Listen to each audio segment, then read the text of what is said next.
I learned how to make an impact from the wisest person I ever met in my life, a third grade dropout.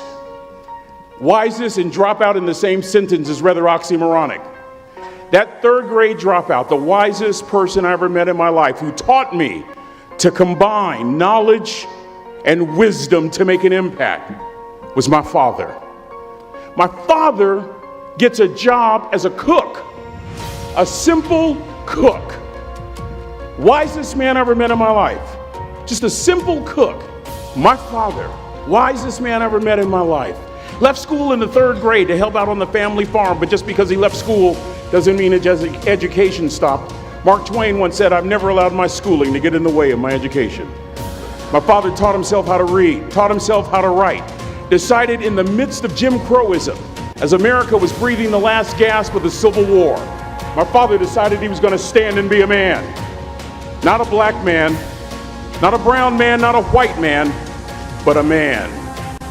He literally challenged himself to be the best that he could all the days of his life. I want to share something with you.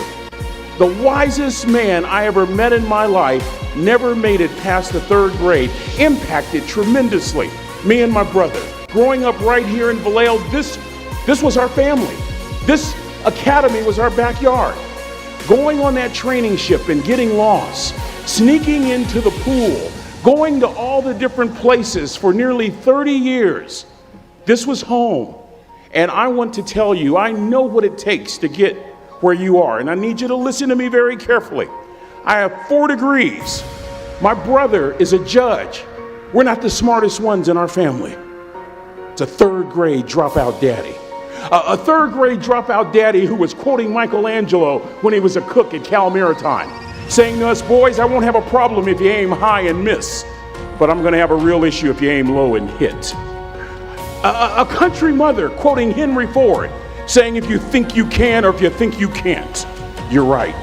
You see, it takes knowledge and wisdom combined to grow your influence so that you'll make an impact. You'll be a shipmate that others can count on. I learned that from a third grade drop. Simple lessons. Lessons like these. Son, don't judge people. Son, I've worked at Cal Maritime. You know, I've been all over the world. I've seen good and bad in every shade. Don't judge people. The tendency of a person is to walk away from somebody that's different from them. You stay there and you get to know them. Never judge. Then he dropped Jonathan Swift on me, who said vision is the ability to see the invisible. Don't judge. Another lesson from this third grade dropout. Son, you'd rather be an hour early than a minute late. We never knew what time it was at my house because the clocks were always ahead. We were on Cal Maritime. Come on, somebody. Watch this. My father had the breakfast and lunch shift here at the academy. He had to be at work at 5 o'clock. We lived on Louisiana Street, 15 minutes away. My mother said for nearly 30 years, my father left the house at 3:45 in the morning. One day she asked him, "Why, Daddy?" He said, "Maybe one of my boys will catch me in the act of excellence." I want to share 2 things with you. Aristotle said, "You are what you repeatedly do." Therefore, excellence ought to be a habit, not an act. Don't ever forget that. The other thing I want to share with you is Harvard Business Review, September 2004. The article is titled Deep Smarts. Here's the thesis. Lecturing, what our universities are based upon, is the worst kind of teaching method, usually. Present company excluded. That if you want to get the intended message across, model the behavior. My daddy, a third grade dropout, a cook, was modeling excellence for his boys, combining academic knowledge and old school wisdom. That's what makes an impact. An impact as you go all over the world. You're not interested in making a nice impression. You want to make an impact. Lesson number 3. Be kind to people. He always told us kind deeds are never lost. I get to do a lot of NFL chapels. You see some amazing things with those National Football League players. You see guys that can bench press 200, 300 pounds 20 times. You see folks that are huge that can run like a deer. You see folks from a flat-footed position jump 40 inches, 40-inch vertical leap. I even saw a white guy do it once. But the point, you know what stops me in my tracks? When I see one of those rich folks show kindness. It literally stops the world. George Washington Carver said, when common people do common things in uncommon ways, they command the attention of the world. I just described your grandmother.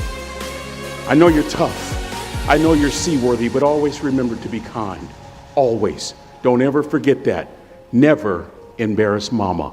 If mama ain't happy, ain't nobody happy. If daddy ain't happy, don't nobody care. But you know, I'm trying to tell you.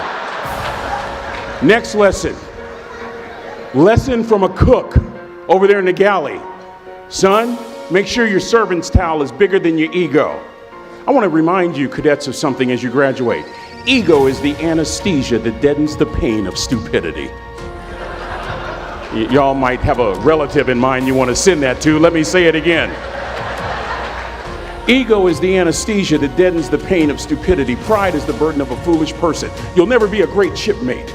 You'll never be a great executive. You'll never be a great teammate if it's all about you. You'll never be a great supervisor or council person if it's all about you. You'll never be a great staff member if it's all about you. Rather, make sure that servant's towel is always big. On President Crawford's bookshelf, in his bookshelf, he has every book from Plato's Republic to Lessons in Leadership by Coach Wooden. John Wooden coached basketball at UCLA for a living, but his calling was to impact people. And with all those national championships, guess what he was found doing in the middle of the week? Going into the cupboard, grabbing a broom, and sweeping his own gym floor. You want to make an impact? Find your broom. Every day of your life, you find your broom. You grow your influence that way. That way you're attracting people so that you can impact them. Final lesson. Son, if you're going to do a job, do it right. I don't have to tell you all that, Cal Maritime, and I know grammatically that's not correct. It ought to be do it well, but I like that old school ghetto kind of do it the right way. I'm thinking about a little boy in Los Angeles. All he wants to do is play Little League baseball. His mother can't even afford to buy him a glove. And he eventually plays Little League, and he's really good. And he's so good he gets a scholarship to Cal Poly San Luis Obispo. And he's so good he gets drafted by the San Diego Padres. And he's so good he helps the St. Louis Cardinals win a World Series. 12 years ago, when Ozzie Smith walked into the Hall of Fame, he said during his induction speech, and in part I quote word for word, he said, I've always been told how average I can be. Always been criticized about being average. But I want to tell you something. I stand here before you, before all of these people, not listening to those words, but telling myself every single day to shoot for the stars, to be the best that I can be. Good enough isn't good enough if it can be better, and better isn't good enough if it can be best. That's the California Maritime way. Good enough isn't good enough if it can be better. Better isn't good enough if it can be best. Let me close with a very personal story that I think will bring all this into focus. Wisdom will come to you in the unlikeliest of sources, a lot of times through failure. When you hit rock bottom, remember this. While you're struggling, rock bottom can also be a great foundation on which to build and on which to grow. I'm not worried that you'll be successful. I'm worried that you won't fail from time to time. The person that gets up off the canvas and keeps growing, that's the person that will continue to grow their influence.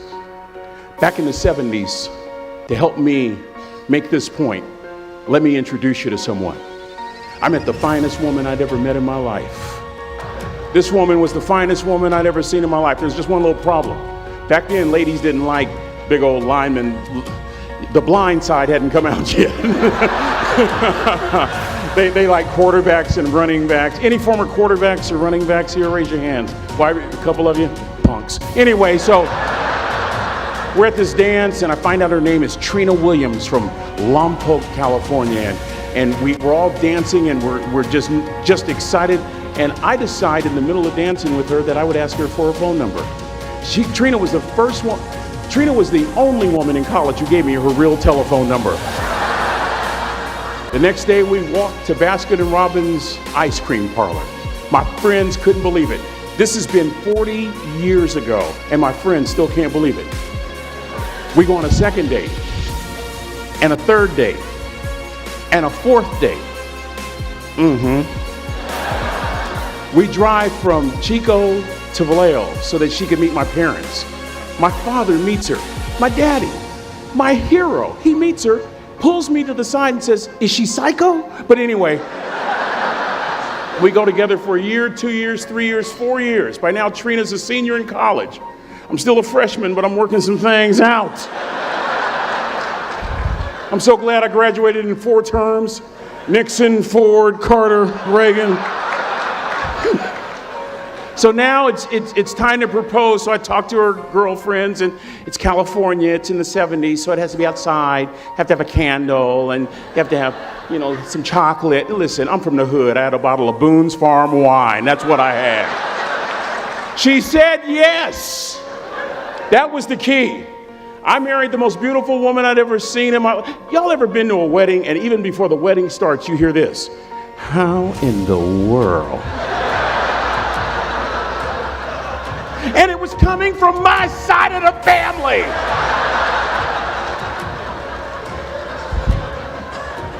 We get married, we have a few children. Our lives are great. One day, Trina finds a lump in her left breast. Breast cancer. 6 years after that diagnosis, me and my 2 little boys walked up to Mommy's casket. And for 2 years, my heart didn't beat. If it wasn't for my faith in God, I wouldn't be standing here today. If it wasn't for those 2 little boys, there would have been no reason for which to go on. I was completely lost. That was rock bottom. You know what sustained me? The wisdom of a 3rd grade dropout. The wisdom of a simple cook from California Maritime Academy. We're at the casket in College Station, Texas. I'd never seen my dad cry. Big, strong man. There are several alumni that remember Riggs that are here. We've been sharing stories all weekend. But this time I saw my dad cry. That was his daughter. Trina was his daughter, not his daughter-in-law.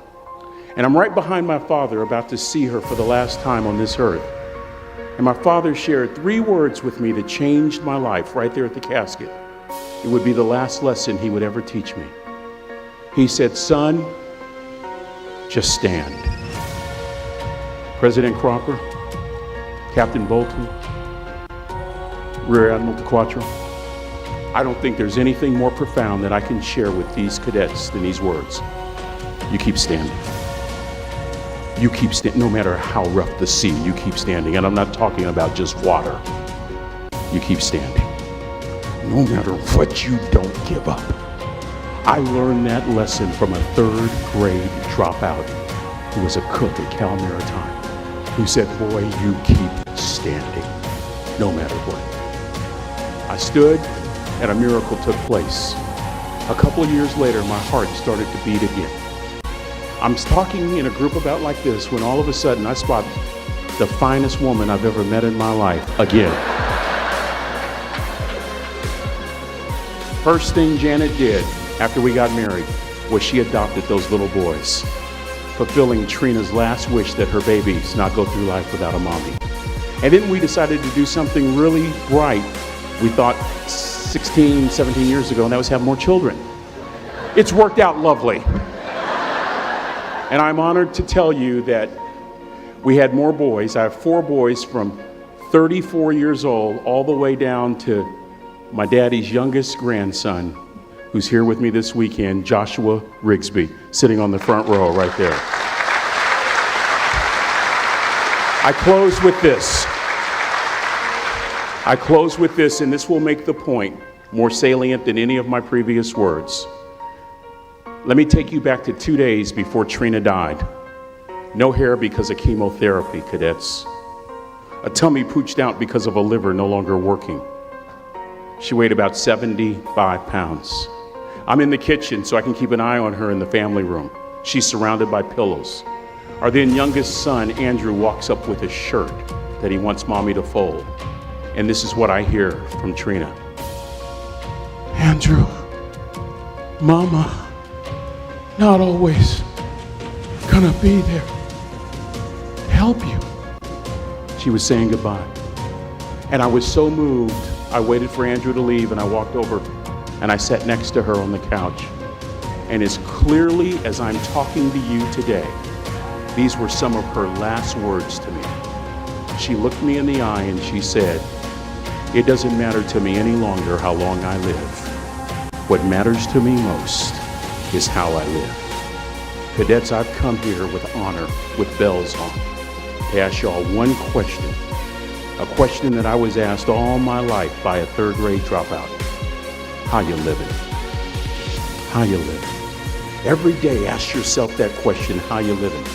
Here's what a cook in the dining center would suggest you to live this way. That you would not judge, that you would show up early, that you'd be kind, that you'd make sure that that servant's towel is huge and used, that if you're gonna do something, you do it the right way.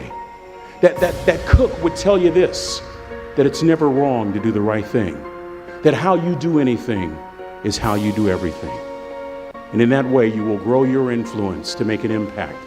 In that way, you will honor all those who have gone before you, who have invested in you, from teachers to grandparents to mom and dad. And when you combine that academic knowledge with that wisdom, oh my goodness, you will change the world. So to the class of 2017, it is with great honor that I say all your life, look in those unlikeliest places for wisdom. Enhance your life every day by seeking that wisdom and asking yourself every night, how am I living? May God richly bless y'all. Thank you for having me here.